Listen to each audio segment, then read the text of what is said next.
우리 하나님 말씀 잠언 22장 6절 말씀을 봉독을 했습니다. 잠언 11번째 시간이고 길을 가르쳐 주세요라고 하는 제목으로 하나님 말씀 증거하겠습니다.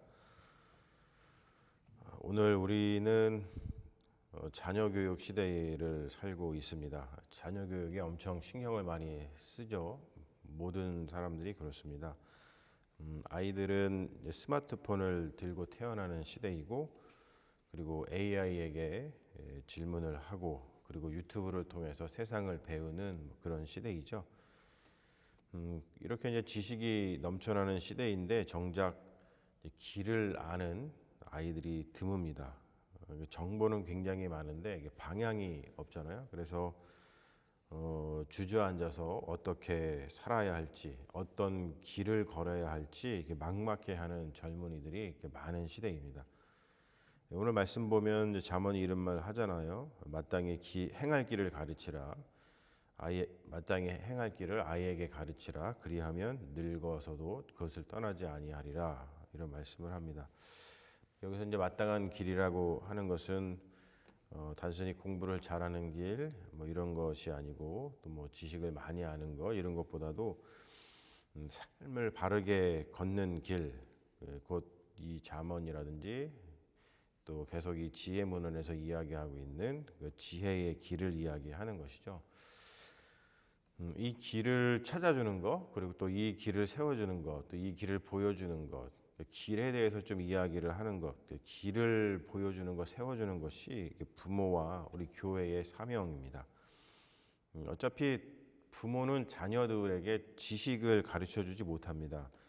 아이들이 더 최근 지식을 부모들보다 많이 알죠. 그래서 그 지식을 오히려 아이들한테 배워야 되는 시대이죠. 그런데 이 아이들은 이제 길을 잘 몰라요.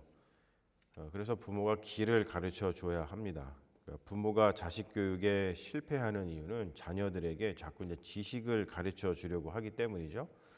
우리가 지식을 가르치려고 애들에게 학원을 보낸다든지, 또 이제 좋은 대학을 막 보내고 이제 그러는 데에 신경을 많이 쓰죠. 그러한 노력을 모든 부모들이 하지만 정작 아이에게 길을 가르쳐 주는 부모는 굉장히 드뭅니다. 잠언에서 말하는 그 자녀에 대한 교육 철학이 있어요. 우리가 이번에 잠언 필사를 하면서 필사를 해보신 분들은 많은 것을 느끼셨을 텐데, 잠언에 보면은 자녀 교육에 대한 이야기들이 굉장히 많이 나오죠. 이제 그것을 이렇게 다 끌어모아서 그 자녀 교육에 대해서 나오는 잠언의 이야기를 가지고 잠언의 어떤 교육 철학을 추려서 이야기를 하자면, 잠언은 부모의 어떠한 그 권위를 강조하는 것보다 오히려 이제 자식과 어떤 관계라든지, 그리고 자식들한테 보여야 되는 그 모범, 이런 것들을 강조하고 있어요. 그래서 몇 가지 추려 보면은, 첫 번째는 가정은 신앙의 학교인 것을 이야기하죠. 첫 번째 보면은 잠언 1장 8절에서도 보면은 내 아들아 내 아비의 훈계를 들으며 내 어미의 법을 떠나지 말라라고 하면서, 잠언의 교육은 뭐냐면 가정에서부터 시작되는 것을 이야기합니다. 부모에게서 교육이 시작이 되는 것이죠. 그래서 식탁에서의 대화, 그리고 함께 드리는 기도, 또 부모의 말과 행동, 이런 것이 바로 다 자녀를 교육시키는 교과서다라는 것을 잠언이 이야기를 합니다. 그리고 두 번째 보면은 3장 12절에 보면은 이런 말씀도 있어요. 여호와께서 그를 사랑하시는 자를 징계하시기를 아비가 그 기뻐하는 아들을 징계함과 같이 하시느니라, 이런 말씀이 있어요. 그러니까 뭐냐면 어떤 사랑을 하는 것도 굉장히 중요하지만 뭔가를 이렇게 경계를 지어주는 것 굉장히 중요하다고 이야기합니다. 사랑 없는 징계는 폭력이고 또 경계 없는 사랑은 방임이다. 이런 뜻으로 우리가 받아들일 수 있는데, 부모는 아이에게 끊임없이 도덕과 윤리를 가르쳐야 된다는 거예요. 그러면 경계를 가르쳐야 된다는 것이죠. 무엇이 옳은 행동이고 무엇이 옳지 못한 행동인지를 계속해서 가르쳐 줘야 된다고 이야기를 합니다. 그래야 아이가 다른 사람들, 이웃들과 잘 어울려서 자신의 삶을 행복하게 살 수 있기 때문이죠. 이 도덕과 윤리를 가르치는 이유는 이 세상에서 혼자 살아갈 수 있는 사람은 없기 때문입니다.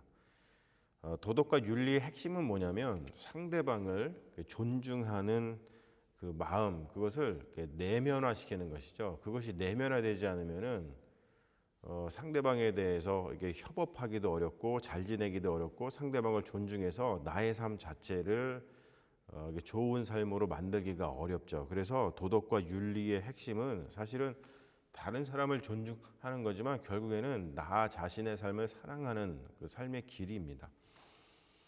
그래서 어떠한 따뜻한 사랑을 베풀어 주는 것 플러스 일관된 그 경계, 도덕과 윤리를 계속해서 가르쳐 주는 것, 이것이 지혜의 교육이다라고 이 잠언이 이야기를 합니다. 그리고 세 번째는 뭐냐면 그 모범의 힘이죠. 잠언 20장 7절에 보면은 온전하게 행하는 자가 의인이라 그의 후손에게 복이 있으리라라고 이야기를 해요.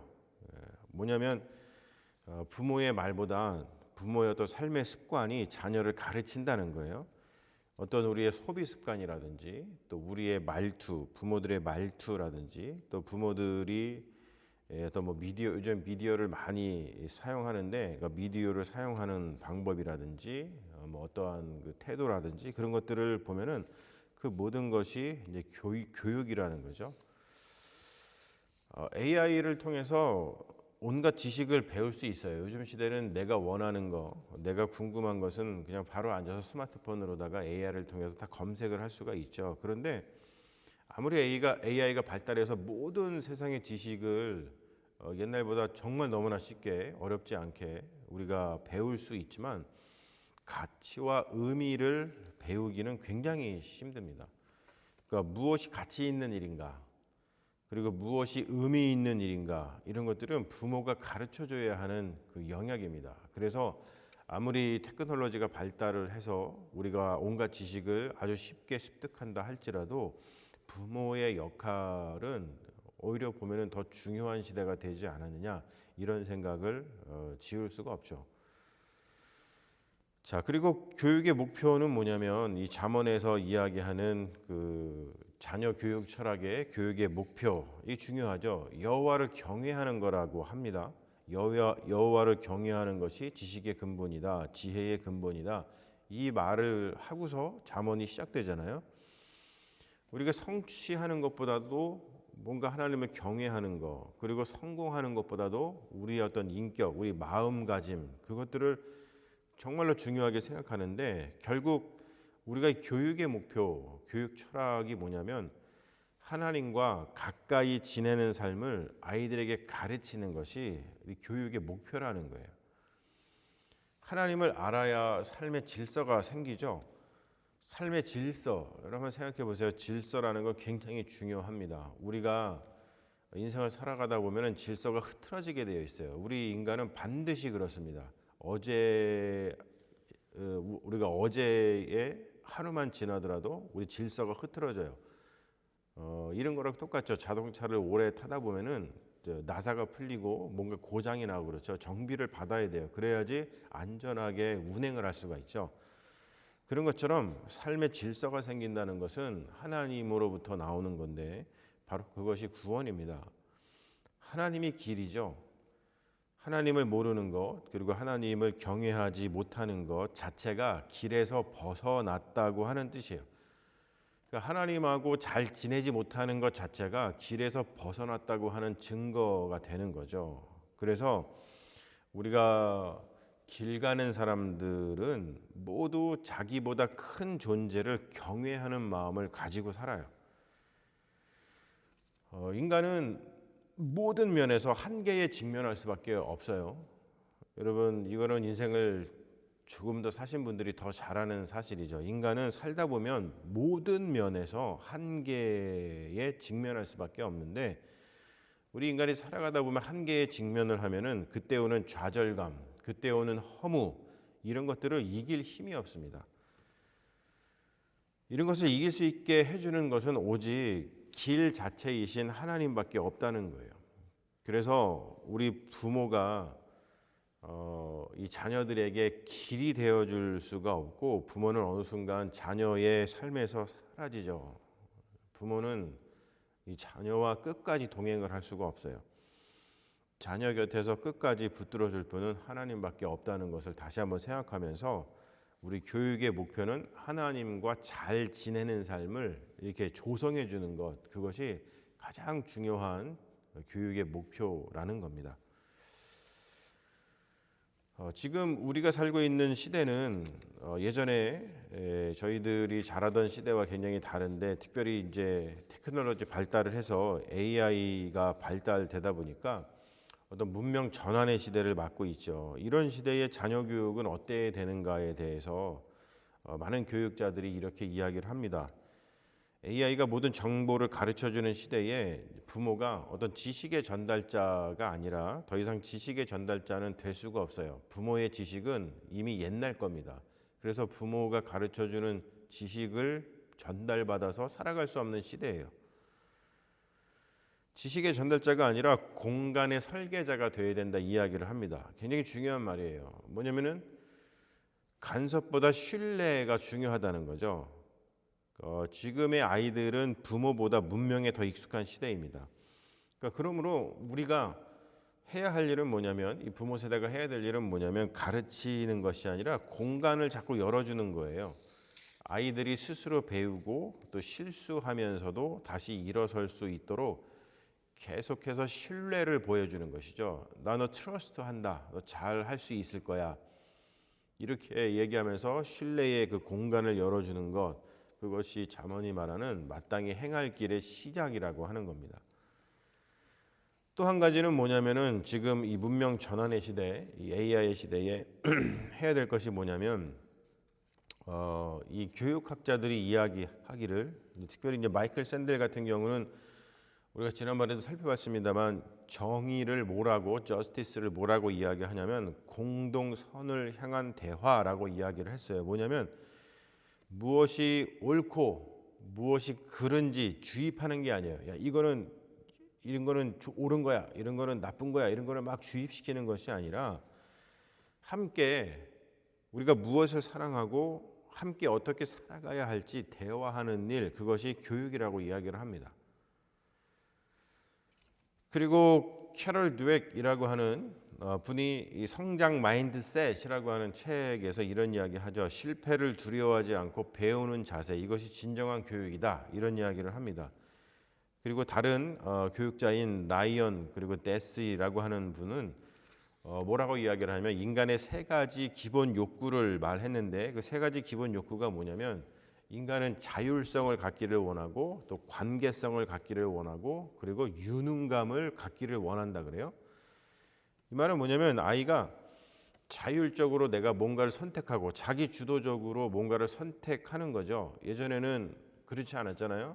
부모들이 다 이렇게 해야 돼, 이 길이 바른 길이야, 이렇게 가야 돼, 뭐 이런 식으로다가 다 가르쳐줘서 부모가 원하는 어떤 삶을 살아주는 그런 느낌이 굉장히 강했잖아요. 근데 이제는 그런 게 절대 통하지 않는 시대이죠. 그래서 아이가 자율적으로 선택을 하고 그리고 관계 속에서 지지를 받아야 되는 거예요. 관계성이 중요합니다. 관계 속에서 지지를 받아야 돼요. 그리고 또 한 가지는 자신의 능력을 실험할 수 있을 때 내가 가지고 있는 유능감, 내가 가지고 있는 재능, 그것을 잘 발휘할 수 있는 그런 공간이 있을 때 아이가 행복하게 자란다고 합니다. 그러니까 잠언에 마땅히 행할 길은 결국 자율성, 그리고 관계성, 유능감, 이것이 함께 흐르는 그런 길이라고 하는 거예요. 자, 우리가 이런 것들을 토대로다가 그러면 우리 가정에서 어떤 일들을 해야 될까를 보면은 한 세 가지 정도를 이야기할 수 있죠. 첫 번째 뭐냐면 자녀가 하나님과 동행하고 있는지 부모가 좀 관찰하면서 그것을 상기시켜 주는 것이 굉장히 중요합니다. 저도 어렸을 때 이제 뭐 어머니가 뭐 인생의 말년을 보내고 계시지만 이제 어머니가 젊으셨을 때 저에게 늘 하시던 말씀은 딴 게 아니에요. 늘 이런 말씀을 해주셨어요. 우리 준식이는 하나님께서 특별히 사랑하신단다. 늘 그 얘기를 해주셨어요. 제 학창 시절에 초등학교 때도 그렇고 중학교 때도 그렇고 고등학교 때도 그렇고 그냥 뜬금없이 우리 준식이는 하나님께서 특별히 사랑하셔. 이야기를 수도 없이 틈나는 대로 저한테 해 주셨어요. 그래서 저는 엄마가 그런 얘기를 하니까 정말로 그런 줄 알았어요. 아, 나는 특별한 사람이구나. 나는 하나님께서 특별히 사랑하시는구나. 이런 생각을 가지고 살았습니다. 이런 이야기가 왜 중요하냐면 우리가 이 가정에서 아이들을 대할 때 계속해서 그것을 말해주는 게 정말 중요합니다. 뭐냐면 하나님이 너를 얼마나 사랑하시는지 그거를 늘 확인시켜 주는 거죠. 하나님과 내 자녀가 하나님과 동행하고 있는지 그것을 계속 관찰하면서 하나님과 잘 동행하라고, 그리고 하나님과 동행하는 것이 얼마나 중요한지를 계속해서 상기시켜 주는 것, 그것이 부모의 역할입니다. 그래서 여러분 집에서 뭐 이런 워딩, 우리 준식이는 하나님께서 특별히 사랑하신단다, 이런 워딩을 좀 만들어서 계속해서 아이들에게 반복해 가지고 이야기해 주는 거 굉장히 중요한 일입니다. 그리고 또 한 가지는 뭐냐면 칭찬의 언어를 바꾸는 거예요. 결과보다 과정을 칭찬하라 그러죠. 너 참 똑똑하구나. 뭐 이런 거. 너 뭐 좀 잘생겼구나. 뭐 이런 거. 이런 것보다도 너는 포기를 하지 않는구나. 다시 시도했구나. 라고 하면서 어떤 과정을 칭찬해 주는 거. 이런 것들이 굉장히 중요하다고 하죠. 실패하더라도 너 왜 그랬어? 이렇게 실패에 대해서 그 결과에 대해서 이야기를 하는 것이 아니라, 이렇게 지금 실패를 했지만 그래도 네가 이렇게 시도하고 이런 걸 통해서 배울 것이 있으니까 이런 것도 참 잘한 거야 라고 하면서 그 과정에 대해서 자꾸 이야기를 해주는 것 너무나 중요하다는 거예요. 과정을 칭찬하는 것 너무 중요하다고 하는 겁니다. 그리고 세 번째는 뭐냐면은 집에서 할 수 있는 것이 부모의 모범이죠. 모범을 보이는 겁니다. 자녀에게 부모는 세상의 전부죠. 여러분 이것에 대한 인식이 부모가 가지고 있으면 이렇게 함부로 행동하기가 힘듭니다. 그래, 내가 아이들에게는 세상의 전부지. 그러면은 부모가 함부로 행동하는 것이 참 쉽지가 않죠. 부모가 어떻게 하는지가 자녀의 생각과 행동의 기준이 됩니다. 우리가 자라서 내가 이런 행동을 하고 내가 이런 말투를 가졌고 내가 이러한 태도를 가졌다라고 하는 것은 다 어디서 왔는지 들어가서 따져보면은 다 부모에게서 온 거예요. 그렇기 때문에 부모가 어떻게 말하고 또 부모가 어떻게 행동하고 또 부모가 어떻게 행동하고 또 어떠한 가치를 가지고 살아가고 또 어떤 것에 의미를 두고 살아가는지 그런 것을 보여주는 것은 자녀의 생각과 행동의 기준이 된다는 것을 우리 부모들이 반드시 염두에 두고 있어야 되는 것이겠죠. 아이들에게 줄 수 있는 따뜻한 사랑을 다 줘야 됩니다. 사랑을 받아야 할 존재로부터 사랑받지 못하면 평생 이게 트라우마로 남고 그것이 삶을 괴롭히죠. 여러분 우리도 보면은 우리 어른들도 보면은 이 관계 속에서 그 관계에게 이렇게 익스펙테이션, 기대하는 사랑의 크기가 있어요. 저 사람과의 관계가 이 정도니까 저 사람에게서 이러한 사랑이 오겠지. 그리고 나도 이러한 사랑을 저 사람한테 줘야지라고 하는 익스펙테이션, 기대치가 있어요. 근데 그 기대치가 채워지지 않으면 굉장히 이렇게 허무하죠. 허탈하고 굉장히 힘듭니다. 자녀가 부모로부터 받아야 할 사랑들이 바로 그런 겁니다. 어렸을 때에 자녀가 사랑받아야 할 존재, 특별히 부모로부터 사랑받지 못하면 이게 평생 트라우마로 남아서 그것이 삶을 괴롭혀요. 사랑은 돈으로 하는 게 아니죠. 우리가 되게 이제 뭐 사랑은 돈 많은 사람이 자녀를 잘 양육한다 이렇게 생각하기 쉽지만 절대 그렇지가 않습니다. 사랑은 돈으로 하는 것이 아니라 사랑은 진심으로 하는 거예요. 진심으로. 제가 어저께 아주 굉장히 재밌는, 그러니까 되게 감동스러운 그런 짧은 시와 그림을 보았는데, 그게 뭐냐면은 엄마가 이렇게 어린 자녀를 등에 업고 있는 그런 그림이에요. 그 그림에 이렇게 짧은 글이 있었습니다. 뭐냐면 이런 글이에요. 엄마는 나를 왜 업어줘? 이렇게 이제 등에 조그만 아이가 업혀가지고 엄마한테 물어본 거겠죠. 그러니까 엄마가 대답합니다. 네가 좋아서. 그러니까 엄마가 아이한테 물어보는 거예요. 너는 엄마한테 왜 업히고 싶어? 그랬더니 아이가 대답하죠. 엄마가 좋아서. 너무 따뜻하잖아요. 그 말은 뭐냐면 이게 진심인 거죠. 엄마는 나를 왜 업어줘? 너가 좋아서. 진심인 거죠, 진심. 그리고 아이도 똑같죠. 왜 엄마 등에 업히고 싶겠어요? 엄마가 좋으니까. 그런 거 아니겠어요? 진심 아니겠어요? 진심? 그러니까 우리가 진심이 중요한 거죠. 그러니까 진심이라는 건 딴 게 아니고 우리 그냥 그 것이라 그러잖아요. 그 내장. 그래서 우리가 어떤 그 사랑하는 사람이 어려움을 당했을 때 이 단장의 아픔이다 그러잖아요. 내장이 끊어지는 것 같은 아픔이다. 이런 것처럼 그럼 아픔과 똑같이 사랑도 진심, 내장에서부터 이렇게 나오는 그러한 사랑이면 된다는 거예요. 돈으로 하는 게 아니죠. 여러분, 이 진심으로부터 것에서, 내장에서 나오는 그 사랑은 돈으로 어떻게 살 수가 없는 거예요. 그건 그냥 진심이죠. 말보다 진심이 자녀의 마음판에 새겨진다라고 하는 거예요. 그럼 여러분, 진심이 얼마나 중요하겠습니까? 우리 모든 관계가 그렇잖아요. 진심이 굉장히 중요합니다. 가장 중요하죠. 결론적으로 이야기를 하면 우리 아이의 길은 부모의 길에서 시작이 됩니다. 아이의 길은 부모의 길에서 흘러나오는 거예요. 잠언의 지혜는 이렇게 이야기합니다. 다시 한번 이야기하면 마땅히 행할 길을 아이에게 가르치라. 그리하면 늙어도 그것을 떠나지 아니하리라. 잠언이 가르쳐주는 자녀 교육에 대한 가장 큰 지혜라고 생각을 합니다. 마땅히 행할 길을 아이에게 가르치라. 그리하면 늙어도 그것을 떠나지 아니하리라.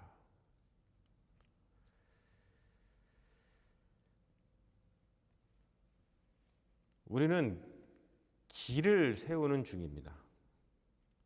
그 길은 뭐냐면 하나님을 경외하는 삶의 길. 다른 말로 표현하면 하나님과 가까이 잘 지내는 거예요. 우리가 경외라는 말을 쓰니까 뭔가 이렇게 좀 두려워하는 거 이런 걸 자꾸 이야기하는데 이 말은 별로 이렇게 좋은 번역이 아닌 것 같아요. 하나님과 가까이 지내는 삶, 하나님과 친밀하게 지내는 삶. 그 길 위에 우리의 자녀들이 걸어가게 도와주는 것이죠. 우리의 가정과 우리의 교회가 자녀들을 위한 주님의 품이 되기를 기도합니다. 우리 같이 기도하겠습니다. 주님, 자녀들에게 자꾸 지식을 가르치려 드는 우리의 무지를 용서해 주소서. 지식 말고 길을 가르쳐야 하는 것을 알게 하시니 감사합니다. 지식이 넘치는 시대에 우리 자녀들이 길을 잃지 않게 하시고 우리의 가정과 교회가 자녀 세대를 향한 주님의 품이 되게 하소서. 우리들의 자녀들이 그 품에 안겨 인생의 길을 기쁘고 행복하게 걸어가게 하소서. 그 길의 끝에서 우리 모두 다시 만나 영원한 생명을 누리게 하소서. 예수 그리스도의 이름으로 기도합니다. 아멘.